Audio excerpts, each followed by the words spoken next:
تشكل المواسم الانتقالية فترة حرجة تتسم بانتشار واسع لأمراض الجهاز التنفسي كالإنفلونزا، لا سيما بين طلبة المدارس ورياض الأطفال.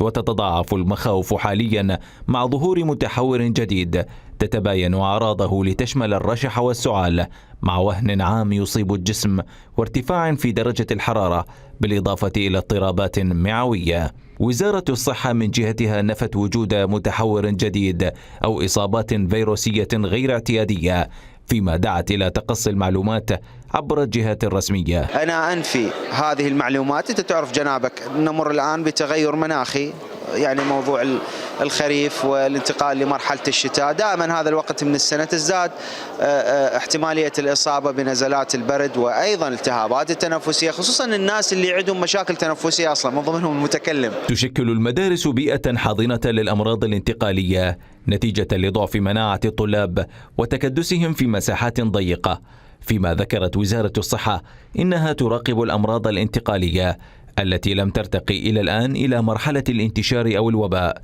إذ عدت الإصابة بكورونا كأي مرض تنفسي اعتيادي ما لم يرتقي إلى مرحلة المتحور.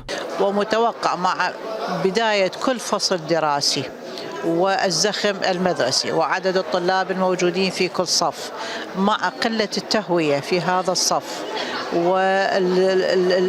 أي مريض أي طالب من هؤلاء الطلاب إذا أصيب بمرض تنفسي فهو متوقع أنه كل الصف، كل طلاب الصف، كل تلاميذ الصف هم يصابون بهذا المرض التنفسي. وزارة الصحة دعت أولياء أمور الطلبة إلى عدم إرسالهم إلى المدارس في حالة الإصابة بأي مرض معدن لضمان عدم انتشاره، إلى جانب أخذ العلاجات الملائمة واللقاحات الموصوفة من قبل الدوائر الطبية.